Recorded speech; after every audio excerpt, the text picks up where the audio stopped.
Yes, everyone, we are back in the studio. This is Forever United TV. It is Monday evening. I have just got off a plane expecting to be absolutely bombarded with news this afternoon about Manchester United signing Bryan Mbeumo. It's not done, but there's a lot of reports going out tonight on the Mbeumo situation. That's where we're starting tonight. We've got Mbeumo, we've got Vlahovic, we've got Rios, we've got Garnacho, we've got Rashford, we've got Benjamin Sesko. Oh, where did that one come from? All them reports I'm going to jam-pack into this show. We've got to get going with this show because there's so much to talk about right now. Goalkeeping situation, strikers, midfielders.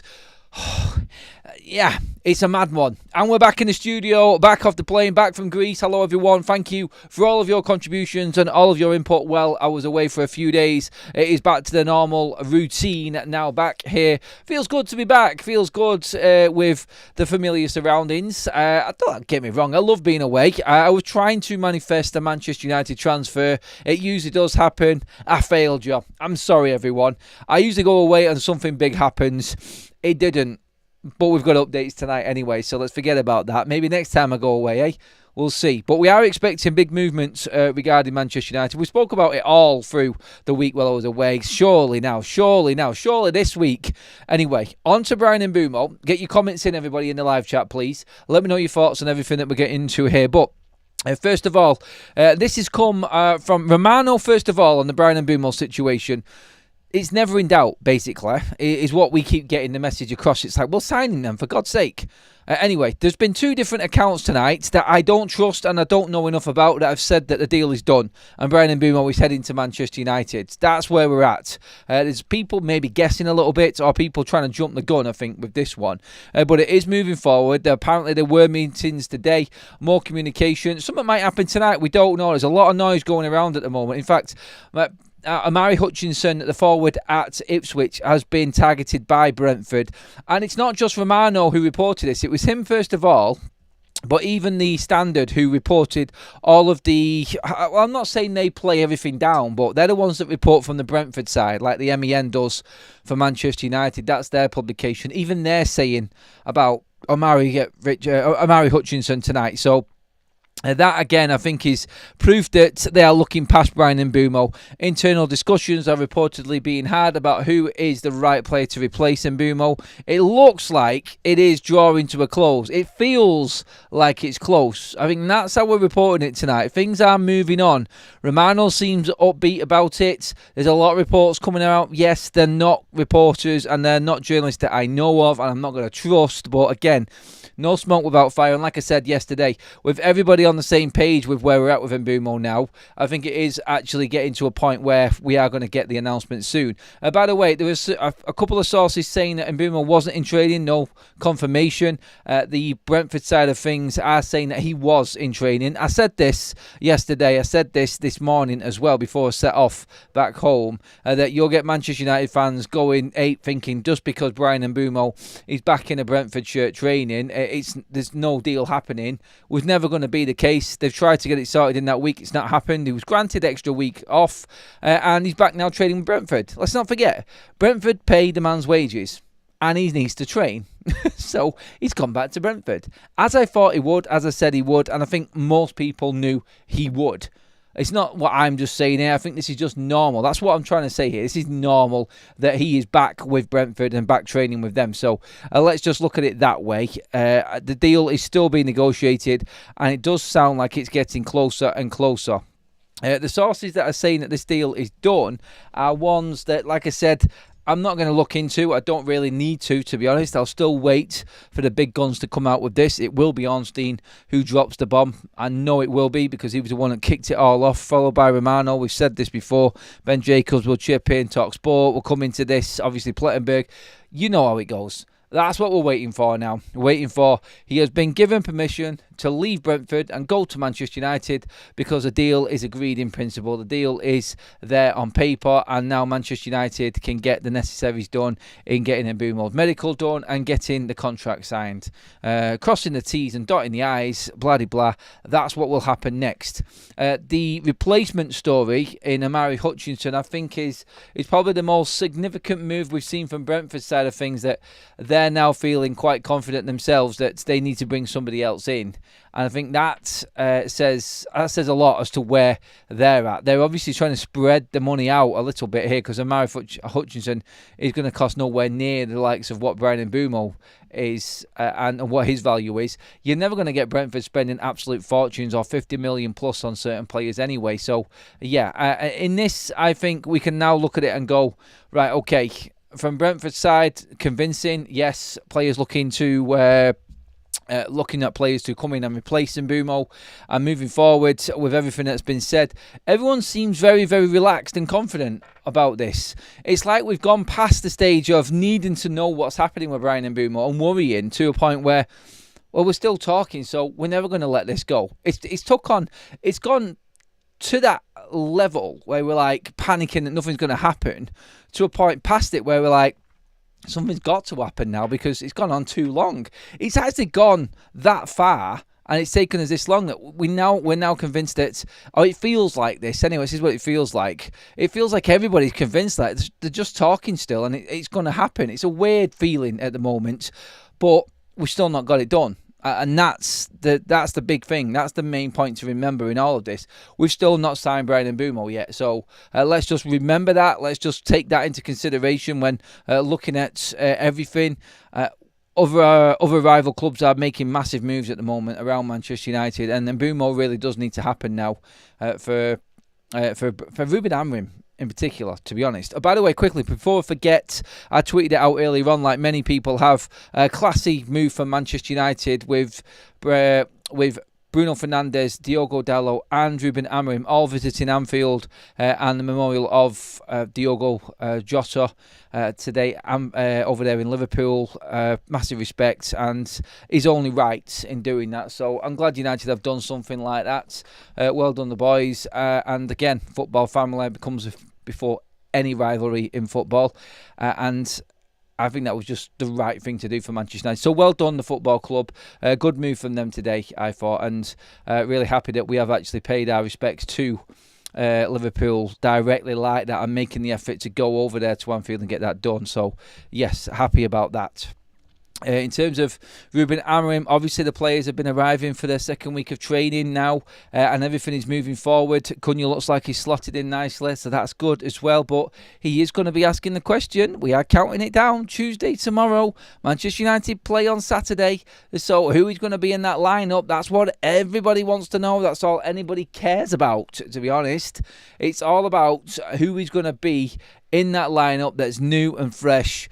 There's only Leon and Cunha that could feature at the moment. Can we get Mbeumo done before the weekend? I think it's going to be more. So, officially Manchester United leave on Tuesday. A week tomorrow, United leave for America to play the Premier Cup against Everton, West Ham and Bournemouth. So, we're going to know very, very soon. We've got 1 week left going from tomorrow for him to be on the tour or leaving with the team. I don't want a scenario where Bryan Mbeumo's arriving late to the tour. It's never fair when a player to come into that situation. I would ideally like it to be all wrapped up and he flies out with Manchester United.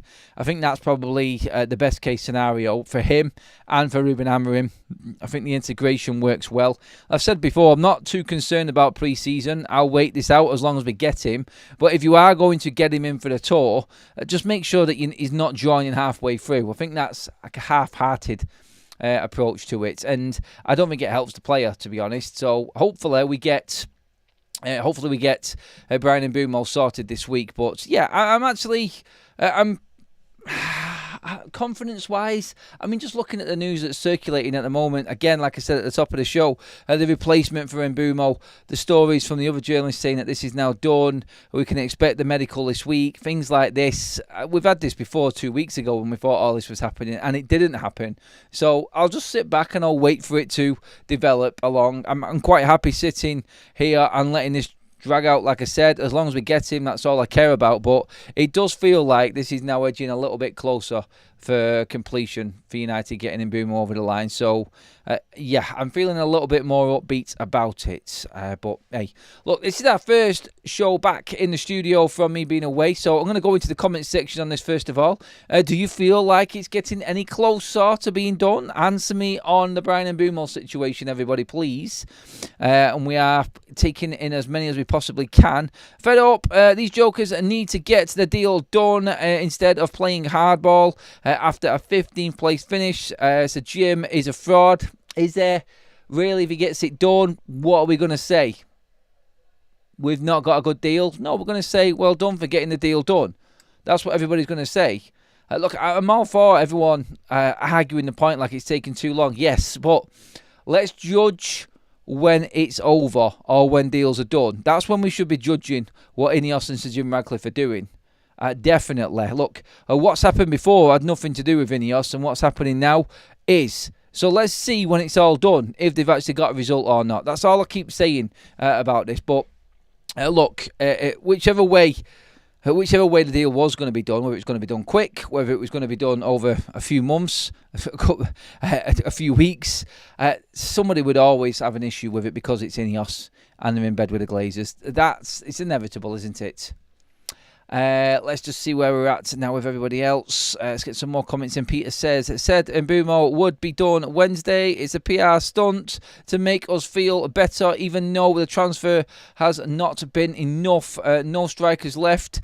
We're going to touch on that in a minute, actually, mate. So, yeah, hold that comment there, Pete. We'll discuss some more on the strikers coming up. What's that? Burek. Is that how you say that? That's a crazy old name. Why Man United negotiations take too much time? Look, Sancho, they took 2 years to finalise it, and the same is true with Mbeumo. Look, at the end of the day, it's how you prefer your business being done. If you like a good deal and you don't want to pay stupid amounts of money like United have done before, then you're happy with the situation as it is now. If you just want Manchester United to get players in because you want to be competing with other football clubs in the Premier League, you're probably not going to be happy about the way that this has gone down so far. Look, there are different types of people. Like, I actually am happy that United are playing hardball with Mbeumo and Brentford, as long as the deal's good, and I'll judge this deal once it's done. Like I said, if it's not done, then I'll judge it, and I won't be happy. If it's done and we get a really good price, then I'll be happy with that. If it's done and it's 70 million, like some crazy people are saying, I don't think it will be. But if it is the case, and I'm still open to that possibly happening, I won't be happy with that either. Because that's basically what they wanted at the start. And United should never be paying 70 million for Bryan Mbeumo. It's as simple as that. So I will wait for it to be finished, and then I'll make my judgment on it. But at the moment, all we can really say is it's taking too long. We should have had this done ages ago. Why should we have had it done ages ago? Because United have said no to being ripped off. And this is the debate. It's like, do we go back to where we was before? Just paying stupid money and whatever, like we did with Mason Mount. What Chelsea wanted, Chelsea got in the first bid for Manchester United. Do we want to go back to them days, or do we want to actually get value for money in our players? Because I guarantee if we'd have bought someone very quick, people would have been moaning about, we could have negotiated a little bit harder on this one. Again, it's the old United going in and paying whatever the opposition wants. So let's just have a quick rain check on it and just try and balance it out. And at this stage now, though, even if you're not happy with it being done yet, surely you're just going to say, right, okay, like we've gone past the point of moaning about it not being done quickly or in what time we think is normal for a transfer. Let's just see what happens now and let's judge it once it's finished. And if it all comes out, are you willing, if you have been moaning about how long it's taken, are you willing to accept that this was a good deal if it does turn out to be better than what you thought? That's what we're saying. And there's another one there. Aphil says, absolute rubbish, Adam. United have always taken loads of time at doing deals, have we? Mason Mount didn't take long. Paid straight out for him. Again, Andre Onana, that didn't take too long. Paid straight out for him. You could argue, yeah, Erasmus took a few weeks, but we still paid over the top for him.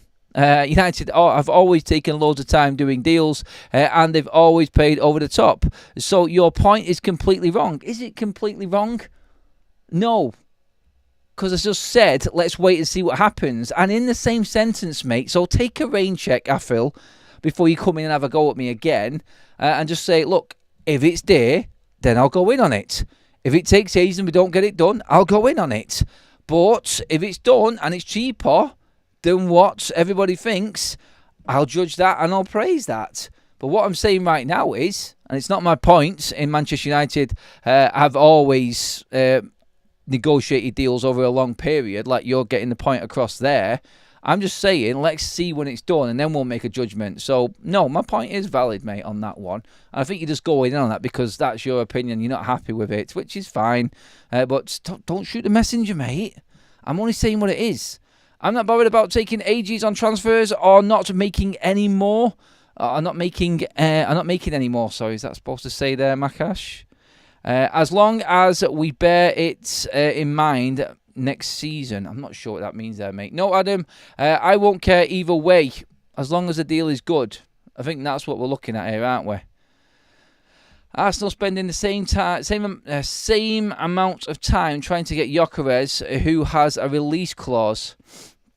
Yeah, you could probably argue that point's there. Maybe a bit less. Let's just see what else we've got here. Just checking on news that is coming in. Bear with me on this one. Yep, we're looking good on everything. Nothing new just yet. We are going to get through all of the transfer news and all the other stories as well on this show, everyone. So keep your comments flooding in, everyone. Thank you. Again, thanks for all the likes already. If you haven't, pop a like on the video, everyone. Hit that subscribe button. Fantastic that we broke 90k the other day while we was away. Absolutely buzzing we did it while I was away. So thank you again for that. I've already said thanks, but I just want to thank you again. Now we're back in the studio again. It feels like it's only right. Anyway, let's move on. Other stuff that's going on. Romano in the same conversation about Bryan Mbeumo and where we're at with them looking at another striker. Talked about Dusan Vlahovic, in fact, and he confirmed that Manchester United have been offered Vlahovic. No concrete talks yet, nothing significant yet, no offer, no talking, just offered to United. All Romano keeps saying is they only care about Bryan Mbeumo. That's it. I don't think it's a case of Manchester United only caring about Bryan Mbeumo. I think it's them letting the media know that that's the deal that they're concentrating on right now. I think there's other deals going on behind the scenes with Manchester United. I'm going to talk about a few of them coming up. But Vlahovic there again, that name has popped up and is definitely an option for Manchester United in the striker department. This could carry. This could have legs in it as it goes on. We know that Vlahovic would like to come to the Prem, would like to come to Manchester United, going off the reports. There is that termination talk about his contract that is still going on, so let's see where we're at with that one. And let's see what happens with the developments within Juventus and them moving players on. They're obviously well underway in doing that. No rush to take Jadon Sancho. We spoke about that this morning as well. No updates on him tonight either. So, yeah, all gone quiet there. Still no sign of Jadon Sancho. Not seen anything yet of him. But, again, it's all going to work out in time, I think, with that one. And I think we're going to get a scenario where Manchester United end up probably loaning out a couple of these players, the Fantastic Five, as we call them. Anyway, we'll see by the end of the window with Jadon Sancho. I think that one's going to drag out as well, especially if Juventus are in no rush, because let's just say it as it is. They're the only team, really, that Jadon Sancho's interested in, and he's not bothered. He really doesn't care about Manchester United. So, no rush for him, no rush for Juventus. I think Juventus are in a comfortable position on that one because they know that Jadon Sancho wants to move to Juve. So, I think that's why we're actually in a position here where nothing is happening yet. And Juventus are, like we've said before, lowballing Manchester United. So, let's just see. Let's see. We did mention Ekitike, an interest from Newcastle. That's gathering momentum now as well. We never realistically were an option for Ekitike, I don't think, at this stage, even though he has said that he would love to play for Manchester United in the past. Again, that one, I think teams with better money and a better position, i.e. Champions League football. Frankfurt are in a better position than Man United. They're in Champions League football. The Champions League has really scuppered Manchester United's striker hunt. I think we can safely say that now. But yeah, Ekitike, Newcastle, that's what looks more than likely to happen on that one. Keep all of your comments coming in, everybody. I am going to get to as many as I possibly can, and I will bring up everything on everyone's opinion on all of these deals that are going on right now. Right, moving on to that man again. We did a video the other day about Richard Rios from Palmeiras. So, the reports on this are as such that obviously we heard from Italian sources the other day with Roma obviously placing a bid for Rios. They cannot afford to buy Richard Rios. Palmeiras are looking and holding out for a bit more. So the reports at the moment are coming from Palmeiras Online, and they're saying in Brazil, there has been reports in Brazil that have claimed that Manchester United are preparing a £26 million bid for Richard Rios this summer. We said this the other day. From what Alfredo Padula and Rudy in the chat as well was telling us also about this. It was Manchester United have had him as a target throughout the summer, and it does look like we are about to make a move for him. So United, when we looked at what Man United have raised through sell-ons and so on and so forth through other players this summer so far, I've actually got a little bit of money to put forward. So we could actually see Manchester United being able to afford Richard Rios at this stage, and apparently a bid of 26 million is being readied, which is the price that Palmeiras want. They want between 30 and 35 million euros. Palmeiras Online have claimed that that's the bid. It could be incoming from the Reds following the Colombians' impressive performance in the Club World Cup. 26 million is understood to be the value that Palmeiras want, and United have scouted him. Vivel and Wilcox are big admirers. If United were going in for him, they would get full support from the likes of Wilcox and Christopher Vivel, Manchester United's recruitment team, or head of United's recruitment team anyway. So that is realistic, by the way, everybody. That is actually something that could actually develop even more. And everybody's talking on the same page with this. You had Ben Jacobs come out earlier on, and now this is where it gets a little bit murky watered as such. He's talking about clubs that are interested in or have invested in interest in the Palmeiras midfielder, Richard Rios. And he says Wolves are interested in him. He also says Nottingham Forest. But in all of this, he doesn't mention Manchester United, but he didn't even mention Roma, from what I could read. Now, I might be wrong on that. I do apologise if I have, but I didn't see him mention Roma. And they're the ones that are supposedly putting a bidding on him. Look, Palmeiras, from what we know so far, are not going to accept the bid that Roma have put in. It's too low. And Manchester United do have more money and can actually outbid them. No one's got anywhere near Palmeiras' valuation yet, but United, if this bid is real, would get this deal done. It's a price that United are willing to pay for a player in his prime, at the age that he is. Everything that we said the other day, it was a little bit of something to get excited about, I thought, with Richard Rios and where we're actually at with him. I think he is the exact type of player Manchester United need. Obviously, that might actually turn out not to be the case. He might not handle the Premier League, but I think Manchester United and what we've done and what we've scouted and watched him plenty of times, and I mean every single game in the Club World Cup and games over in Brazil as well, United have always scouted Richard Rios, and we've been talking about him for a while now. And I do think that we are going to be in a position. I can see United making a move for him. I'm not going to get carried away with it just yet. And I said this the other day in a video.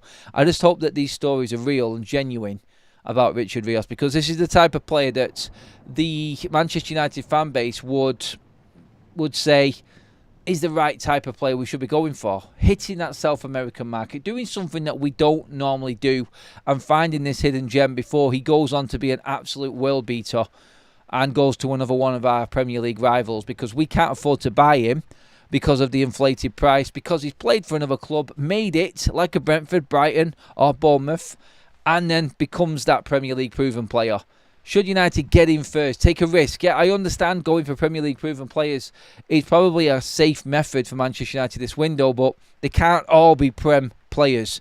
We're not going to be able to get all of them with that mass experience of the Premier League, so we have to be savvy, we have to be clever. I think we're in a position right now where we are definitely, I think, looking at Rios seriously at this point now.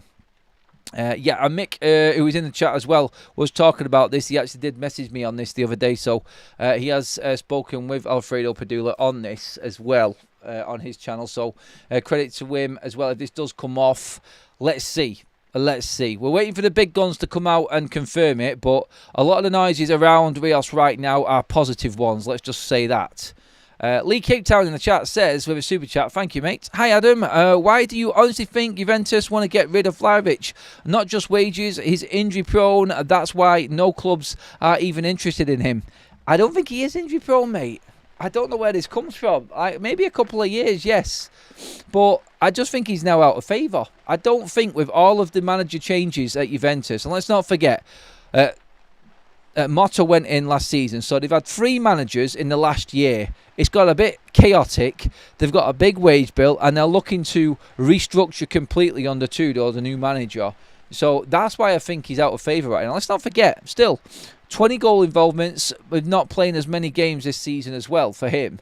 And again, if it is Vlahovic, mate, I'm saying the deal has to fit Man United, of course, as well, Lee. So I'm not just going in and saying, get Vlahovic, he's going to change United. He's a cog in the machine. That's it. And Vlahovic coming in, all he's going to be is another striker for Manchester United in a rotation. I don't think he's going to be number 1. I think we'll buy another striker. And the reason I was talking about him a lot was, if that termination did come in and he became a free agent, I think United would be willing to take the risk as long as his wages were acceptable for the club as well. So it's not like I'm his biggest fan. I understand what people have issue with him for. I understand his speed isn't big. I understand his movements isn't exactly where we're wanting from reports that have come out before.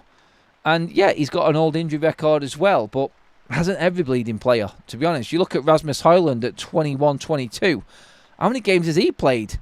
You look at Kobe Mainoo in our side. Bleeding hell, like nearly everyone in Man United squad's got an injury record right now. So we can't just look at the injury record. You look into it and take in as much detail as you possibly can. And this is what United did with Douglas Luiz. And that's gone cold now as well. Have you noticed? It's other Premier League clubs coming in for him. I think United have moved away from Luiz and they're looking at other targets now. Pete with a super chat again. Pete, love it. City now use United's old blueprint to stay successful in terms of buying. We need to use their blueprint when they first got oil money. Bring in talent to push up and compete. Then do what we are doing now. Again, financial fair play has put a big strain on that and what Manchester United used to be like. And Chelsea for that matter as well. I will counter you on that, Adam. My sister is married to a crazy Italian. That's just Juve mad. And he told me he had so much injuries in the past years. Did it? I mean, let's have a quick look at it, shall we? While we're at it. Let's have a quick check on Vlahovic while we're on. We might as well, to be fair. Let's see if his injury record is that bad. Right, okay, so let's bring up last season. This is great when we're live. Now I've got all my computer back, I can do all of this again. Love it. Right, okay. All competitions, last season, Dusan Vlahovic. How many injuries did he have? He played 44 games last season and has missed in total for club. Let's see what he's had. He's had 1, 2, 3, 4, 5, 6... He's missed 7 games in all competitions last season with injury. Muscle fatigue, muscle injury, not that bad to be honest. If he's playing 44 games, then I don't think that's too bad. He's got, 22 goal involvements in 44 games. So he's averaging a goal involvement every other game for Juventus, playing in the Champions League, by the way, scoring 4 goals in the Champions League. And 1 assist, so he's actually averaging more than a goal involvement a game right now, more than every other game in the Champions League last season. He's obviously played in the Club World Cup, scored 2 in 3 in the Club World Cup, good opposition as well. Double figures in Serie A, in the Italian Cup he scored as well. Let's have a quick look on last season just to finish this off. It is absolutely pissing it down, man. Wow, I can hear the rain smashing down on the roof at the moment. Come back from Greece, I brought the weather back with me. Not Okay, season before he played 38 games in just Serie A and the Italian Cup because he wasn't in Europe, and he missed 5 games through injury. So, just to answer that point there, mates, in terms of games that he's missed through, actually 2 of them were suspensions, sorry. So, injury-wise, in the last 2 seasons, he's missed 10 games through injury. I'll take that, mate. I'm not saying that you're wrong, and obviously everyone's opinions are different. We all see things differently as a fan, and obviously the Juve fan who your sister is going out with there has got his points. But I look at 10 games officially missed over the last 2 seasons through injury. That ain't that bad, is it? I'm pretty certain that would do. By the way, everyone, keeping on the actual page of the striker situation at the moment, this story I've only just seen before we came online, so I'm just going to read it out fresh as well. Intermediaries have reportedly offered Manchester United the chance to sign Benjamin Sesko. I said keep an eye on this, you just never know with Manchester United. If we sell the right players and Benjamin Sesko is still available at the end of the window, with Vival's connection, don't put this one out of the reach of Manchester United. And do you know what?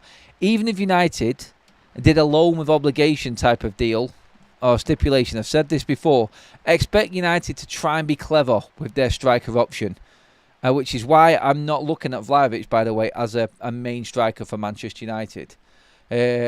According to sources, Sesko has been offered to Chelsea, Liverpool and United. It comes after RB Leipzig star wasn't signed by Arsenal, who are pushing for Victor Gyökeres with that deal pretty much done now, like we said yesterday. Sesko, I don't see him signing for Chelsea because they've bought Liam Delap and obviously João Pedro, smashing it at the moment, obviously. I think Liverpool will go for an Osimhen or Ekitike alongside Newcastle on that side of things. Maybe even a Watkins. Just looking at that. I think Sesko probably fits Manchester United's transfer model better. As a player, I don't think necessarily exactly what Manchester United need right now. I just look at this and say, okay, it's a young striker that Vival knows well. He's big, he's tall, he can carry the ball, he's great in the air, he's got a great shot on him. Maybe this is something that Ruben Amorim would look at and go, if we can get the right deal and it can be affordable year on year, then maybe they will go for him. Look, I don't know. Okay, thanks, Adam. It says Lee. No problem at all, mates. No problem at all, Lee. I appreciate your input into it, mates. I just needed to check it, and like I said, if I was wrong, I had you right there, mate. I was just looking at the live data. I'm going to tell my brother-in-law he's a liar. I won't go visit them in Australia so that big guy can't kill me. And no, don't mess with the Italian fans, mates. Just leave them be, buddy. They're more passionate than any fan out there. So, yeah, leave him alone. Look, Vlahovic divides opinion no matter what. Even if you bring his injury record into it from a few years back, his actual quality isn't up there with what Man United need ideally right now. He's a good player to have. But as a top target, it's a no for Vlahovic, and we all know that. We all like the fact that we could get a decent deal for him. He's got experience and some. If he's in there and we've got another striker, I would love that. I would love a Vlahovic and another striker to come in because we can get Vlahovic really cheap or a free agent if he's willing to have cheaper wages. I'm good for that. I like the experienced player to be there. And at that age, I think he has got something to offer. I just don't think he is Man United's top target. I really don't think he is. And I think we would have already heard something more significant on Vlahovic if... Oh, thunder. Hello. It is coming out. You can't have a sunny day in England, can you, without a thunderstorm? Good God. They have to punish us after a bit of nice weather. But yeah, it looks like I've come back on the right day, haven't I? Bleeding hell. Anyway, corrupt recording. Super chat with nothing on it. Thank you, mate. Anyway, let's get into more news. Thank you, everybody. Over 500 likes already. Absolutely smashing it.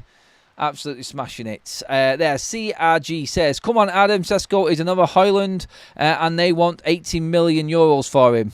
He's better than Højlund, in my opinion. But again, that's your opinion, CRG. And that's probably, I think, the same as a few others. Not convinced by Sesko. I'm only bringing him up, mate, because the report is there. And would United, with the Vival connections, go in for him? I'm not convinced by any of these strikers, by the way, because none of them have done it in the Premier League. Even Gyökeres. We were arguing about Gyökeres, weren't we, for God's sake? Everyone's had an opinion on Ekitike, on Delap. I don't think anyone's been happy with any particular striker. Like, everyone's had a problem with someone else's picks on the striker side of things, haven't they? That's just the way this window has gone. But, hey, look, United need one. I still don't know, by the way, who we're going to go for. I got no idea. I'm guessing like everybody else right now. So many of the options have gone down, I don't know anymore. I'll just read the reports and break down what I think might help United. Look, would you take Benjamin Sesko on loan, by the way? That's a question I want to ask the chat. Would you take him on loan, and then if he triggers an obligation, you have to buy him next summer? And that obligation might be Man United getting in the Champions League or into Europe. If he proves good enough for Manchester United to help us get back up the table and get into Europe, would you want to buy him anyway, wouldn't you? But would you take him on loan? Because, like I said, Leipzig have got no European football. Maybe United would put a standard loan fee down and go for something like that. Like I said before, we haven't got a lot of money according to reports, and we have to be clever with what we're doing. So, yeah, do we loan him? Do we offer that? Look, I'm not saying Leipzig are going to accept it. I'm just saying, look, with Vival's connections there, maybe we could do a deal. I don't know. No one's going for him, and they thought they would sell him easy this summer after he said he wasn't going to leave last summer. I think they were all thinking at Leipzig that this was a given. Maybe wait it out and see if they buckle towards the end of the window and it becomes dead cheap. Could be anything. Could be anything. Lots of you still saying no. Plenty of people saying yes. A lot of people saying, why don't we go for Gonzalo Ramos as a loan? Again, that would be something that people would be undecided on again. Is Ramos good enough for Manchester United? Anyway, we've got loads more to get through there. We've done a big section on Bryan Mbeumo there. We've talked about the new strikers that could possibly come in for Manchester United off the back of what Romano said. Vlahovic offered by Juventus to Manchester United. Obviously, Sesko has also been offered to Manchester United. So let's see how that develops. The striker side of things is only going to happen when Bryan Mbeumo's done. Romano made that point very, very clear. Nothing happens for any other player until Mbeumo's done. I think there's stuff going on behind the scenes, and United are telling the media that it's Bryan Mbeumo all the way at the moment. I'll keep you up to date with Bryan Mbeumo and anything that does come out. At the moment, there is two sources coming out saying the deal's done. Romano has said that Brentford are looking at replacing Bryan Mbeumo. The Standard has also said the same thing. They're replacing him. They're looking at other options. Are we getting closer, is what we're saying. Richard Rios as well. Manchester United apparently ready in a 26 million bid. No one's saying enough on this at the moment to say that this isn't actually happening. So let's keep an eye on the Rios situation. Laurie Whitwell earlier on came out and said that Chelsea are still in contact with Manchester United regarding Alejandro Garnacho. Now, you would have seen the reports earlier on as well. Manchester United's Fabulous Five, Famous Five, Nightmare Five, whatever you want to call them, the players that Ruben doesn't want, Malacia, Antony, Garnacho, Sancho, Rashford, are not allowed to train with Manchester United players. They're not allowed in Carrington, in fact, until after 5 o'clock when everybody's left. The only people that are in Old Trafford training or team-wise training are the under-10s at the time when Rashford and co are allowed to train at Carrington. And apparently Rashford and Garnacho, bosom buddies, are now training together. What a picture that would be. I bet the photographers would love to get in on that one. I guarantee you won't get any Manchester United photographers taking pictures of Rashford and Garnacho training together and putting them on the website. They just don't belong to United according to the football club at the moment and Ruben Amorim. And whether you think that's helping us out this transfer window or not, that's a different debate, but they will not feature. Even Samuel Luckhurst came out today and said that Garnacho is 100% not on that tour, just like Marcus Rashford isn't. So, again, decision made by United. Whether we think it's right or wrong, I do believe there's a bit right and a bit wrong in it. Like, as a fan and an angry fan, I'm glad that this is happening.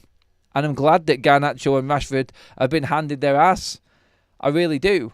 But there's a part of me as well, a sensible part of me, that thinks this really hasn't helped us in terms of selling these players.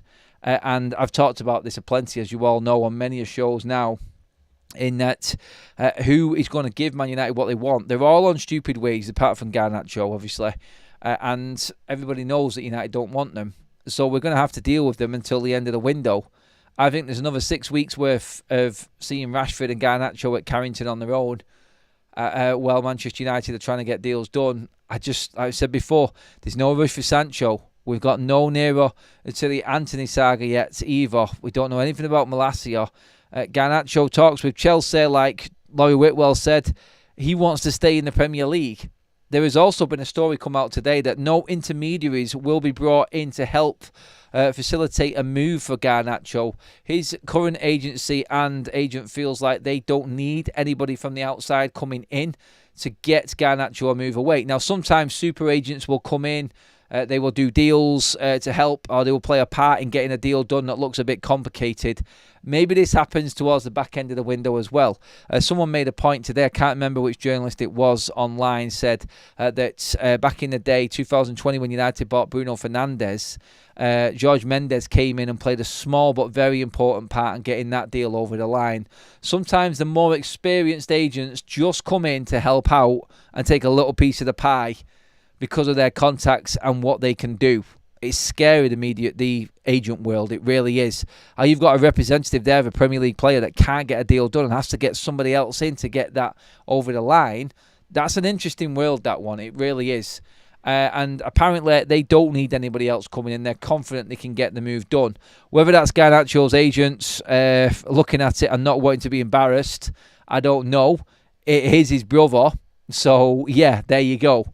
Obviously, Dwayne Maynard has actually brought other people in to help facilitate situations with Marcus Rashford before as well. So I think he's going to have to learn here, Garnacho, that old brother himself isn't the best in class when it comes to getting a move away. You're training on your own, surrounded by Man United's under-10s at Carrington with nowhere to go this summer and a World Cup on the horizon. What are you going to do, Garner? Maybe you do need some help from... Maybe you do need some outside help in getting this move away. But Chelsea and Napoli still the only clubs reportedly interested in Garnacho at this point. By the way, Napoli have bought 2 players in now, so I don't know if they are out of money. I don't know if they've got anything left. We will see what happens with that one. Fawnster11 Super Chat says, do you think striker market is overrated and overpriced? Tough one. Very, very tough one, because I don't think if you're spending 70 million on a striker, Osimhen, Gyökeres, they're the best in class at the moment out there in any league. Your obvious ones are never going to leave, like your Vinny Jr., your Mbappe's, your Haalands, Mo Salah's, Isaacs, them sort of players. They're the top strikers in the world. Lewandowski, I could go on, Harry Kane, like, you know what I mean. The elite strikers, I think, are worth every single penny that clubs pay for them. I really do. And you know who they are. They stand out like a sore thumb.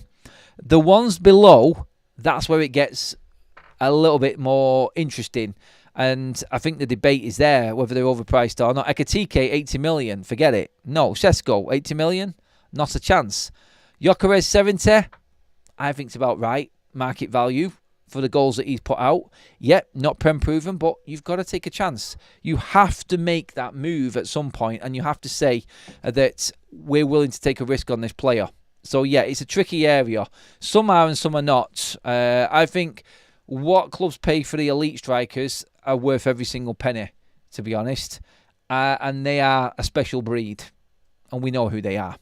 Why don't we get David De Gea back for a season? Give the guy some closure. Keep going, Adam, mate. Only channel I bother with now. Fair play. Thank you, Corrupt Recording. I love that, mate. And I appreciate you dropping the other super chat in as well earlier on. I remember that one with no comment on it. I don't think David De Gea's got a chance of coming back to United. I think he's going to sign or re-sign a new deal with Fiorentina right now. He's happy there. And they are doing a friendly for David De Gea in August at Old Trafford against Fiorentina to give him a proper farewell that he didn't get while he was at Manchester United, because he has been an outstanding servant to this football club. I've had my issues with De Gea, but that man pulled us out of some absolute shitstorms, didn't he? He really did. So fair point, mate. We're not going to go back. Never go back, they say, do they? But yeah, I think we are doing the right thing in doing that friendly. And De Gea is obviously going to be on the pitch. He'll get a proper send-off. That'll be a packed-out Old Trafford for that friendly, I think. And David De Gea will get what he deserves. A real Manchester United send-off. It's 2 years too bleeding late. Jacob in the chat says, De Gea should not have been let go on a free to sign Onana for 57. It was 45, I think. That was a shocking move. 57 million euros, I think you might be saying there. That was ridiculous. Like I was all for the change. I'm not going to go back on what I said at the time. It was time to move De Gea on. I thought Onana might have been the answer. I thought it was. I'm not going to hide away from the fact, but like player performances when they come into a bigger club and the expectations are there can change your mind very quickly.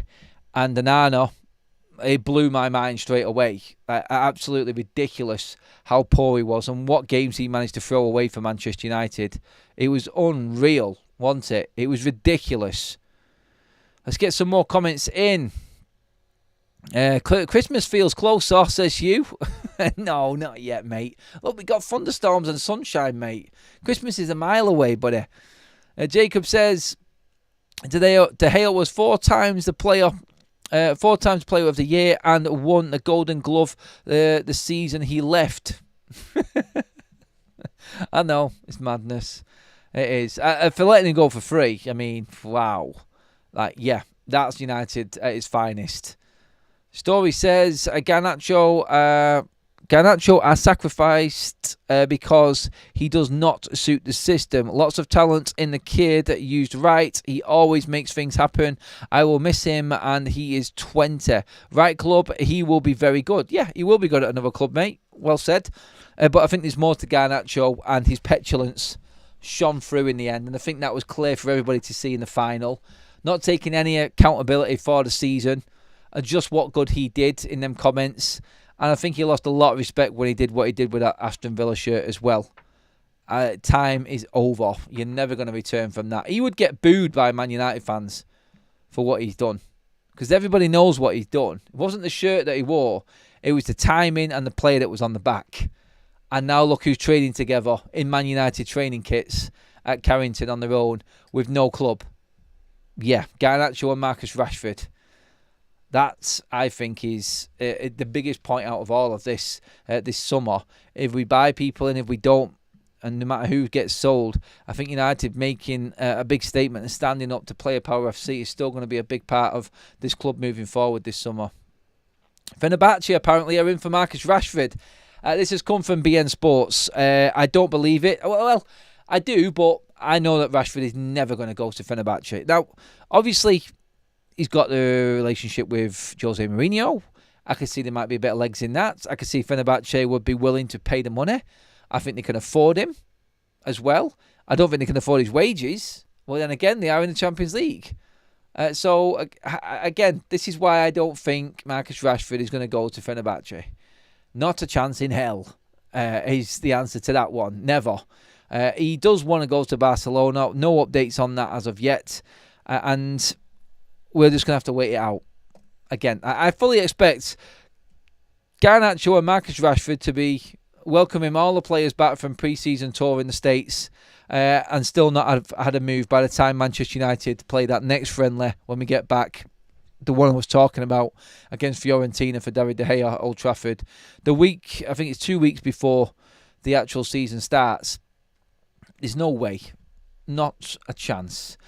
Romano has confirmed the interest in John Victor, the goalkeeper, though. So when we were talking last night about different situations that could develop around Manchester United's goalkeeping, Kovar, Bayende, obviously Vitek coming in, Onana and his hamstring. Listening to people on the radio today, they're fully convinced that Onana picked up that hamstring injury while running around on them crap pitches in Cameroon. Like, ex-pros have actually commented on this now and said goalkeepers don't get hamstring injuries. You get hamstring injuries when you sprint, when you run. And they've pretty much been the same voice, really, that goalkeepers should not be getting hamstring injuries. Now, obviously, you can get one when you've actually booted the ball. There's some obscure moments you could probably pick an hamstring injury up. But the majority of them, I think, is right in saying that, is that they're done in sprinting. I think that's the interesting bit in this. And again, Onana not paying any attention to the preseason rules and what was necessary from these players to look after their bodies. You've seen that pitch he was playing on. There's a snapped ankle, a knee joint, or something going down there. He's been paid an absolute fortune, and he's playing on the side of a bastard mountain with no grass on the pitch at all, with what looks like coats for goalposts. He's running around full on, being dragged to the floor and everything, Andre Onana. The guy is an absolute clown. Like, as a professional footballer, you do not do that. You are paid a fortune by this football club. And you know what? I've not gone in on this at all. And I said this the other day. Look, injuries happen to every player. I didn't look into it too much. I'm thinking he must have done something. But the more and more I listen to people talk about this, it's done through running around too much or not being fully prepared or warmed up, stretched or anything. You do not go out and play a game of football as a goalkeeper. And people will say, well, Matthews Cunha was doing it. He was playing. I don't think he was in as a robust situation as what Onana was. You've all seen the videos. He's just stupid for doing it. That's what it is. He's stupid. But the guy is an absolute clown. I'm not saying that's being nasty. He does goof around and clown around quite a lot, Andre. Now, I've seen it on the training ground when I've been there, messing around all the time, jumping on players' backs and all sorts. And he's a unit. He's hard to control by the looks of it, Andre Onana. Just my look from this, from the outside looking in. But Romano has said that Man United have got an interest in John Victor. That is genuine. That is real. So, again, maybe we'll get more developments on that one coming through the next few days also. So we'll keep an eye on that anyway. Welcome to the Members Club, Peter. Thank you very much for that, mate. I absolutely loved that. By the way, I'm nearly at 700 live likes, which is epic, everybody. Thank you so much, everyone who has liked the video already. Make sure you hit that subscribe button as well. Make sure that you do give the video a like, please, everyone, if you haven't already. Keep them coming in. I'm just going to double check over all of the news quickly. Anthony's price has been dropped. We've heard this story before. But again, it's doing the rounds again. United reportedly open to letting Anthony go for 30 million. Now, we talked about other clubs that are interested in Anthony. By Leverkusen, an Italian club. We were speaking about it last night, a potential bidding war. If United have got Anthony up for 30 million, sorry, someone's got to buy him at that. Come on. He did more than enough to earn a 30 million sale, surely. If we can't get him gone for that, then seriously, the wages, Anthony's willing to drop his wages. Surely someone is going to take him. And if Betis don't come up with the money, I've said this before, see you later. United have to be brutal at this point now. They really do. Manchester United have scouted Bran midfielder Eivind Helland. I think that's how you say his name. That is a report. Norwegian wonder kid scouted by Manchester United. Again, and more academy players and a big push from Manchester United. Garnacho and Rashford trained together. Seen that headline come up. Brentford have eyeing up MBEUMO'S replacement. There's another one. MBEUMO was back in training with Brentford today. There was some news going around that he didn't turn up. There was no confirmation he was back at training. He was, so no need to get stressed about it. He is there, and obviously, as he should be, because they're the ones paying his wages. He should have stayed in Cameroon, says Jack Jones. Clown. I get it. I know. It's ridiculous, that, wasn't it? Absolutely stupid. He's not helping himself one bit at all, Andre Onana, when he does stuff like this. I'm not saying he does it all the time, but look, you've seen the video, didn't you? How much the third bid this MBEUMO deal? It's depressing, really. If Brentford then asks for more, it seems that that's the game they're playing. Look, I don't think so. I don't think there is any extra money going in. I think it is, like we've said all along, the restructure of the deal, like Romano has said, like everybody has said. I think United are getting closer. So I don't want to keep on saying it's getting close. I want to be telling you that this deal is done and we're moving on. All we're getting now is just moving millimetre by millimetre, it seems. And it is frustrated. I'm frustrated as well, because I want to be saying that we're now getting on with getting rid of some players. We're entering the second week of pre-season now, And I want to see results. I want to see players in. I want to see Ruben working with certain players. I want to see him given the time that he really needs with these players, but I want to see it with the new players as well. I've seen him working with Rasmus Højlund on his finishing. Did anyone else see that video? Like doing an extra session with Rasmus Højlund, really working him. Again, if United are clinging on to Rasmus Højlund, then there's a lot of fans that are just going to give up before the season started. Look, I don't think Rasmus Højlund is good enough for Man United. I don't want to see him or Andre Onana starting the game against Arsenal in a month's time. Jesus Christ, a month's time. Oh, that does put it in perspective, doesn't it? When you start looking at that the season's a month away. The Premier League season's a month away. First pre-season game is this Saturday against Leeds. My God. Scary thoughts. Right. Let's just see what else we've got here. By the way, everybody, again, I did do this. It's back to normal schedule as well now. So, obviously, we're going to be talking about everything that's going on with the partners and everything. We have got a couple of announcements coming up as well.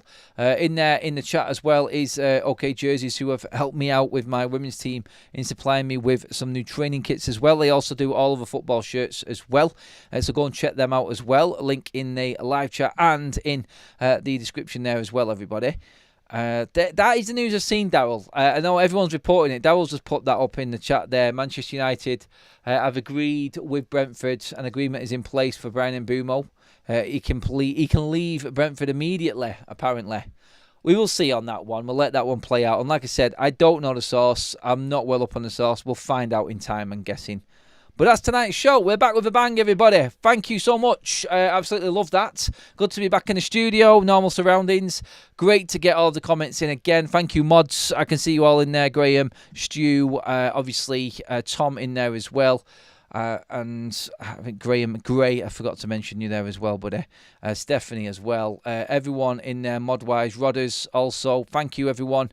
Brilliant job as usual. Please give the video a like on the way out. We're already well over 700 live likes, which is epic. Thank you. Good to be back, like I said. Hit that subscribe button, everybody. Let's get up and get as close now. You know what the next one is? I can't believe I'm saying it, but the next target for FUTV is the magic 100,000. I've been waiting to say that while we're back in the studio, but our next subscriber target is 100k. Jesus. That honestly, it feels amazing just to say that we're actually looking at that. I still can't believe it, how the channel has grown, but massive thank you to you all again on that side of things. We've hit 90k, and that's the next target. It's the 100 mark. Boom. Let's see. How close will we get to 100k for when this transfer window finishes? September 1st. Let's see how close we get. That's the next one. Cheers, everybody. Pop your likes in, and please do get your comments in below when the video has finished its live. I'll see you all in the morning, unless there is breaking news tonight, of which I will be back. Let's see. I got a feeling now. I keep saying this all the time. I'm sorry. But I got a feeling it's got to be coming. Surely. Cheers, everyone. See you all.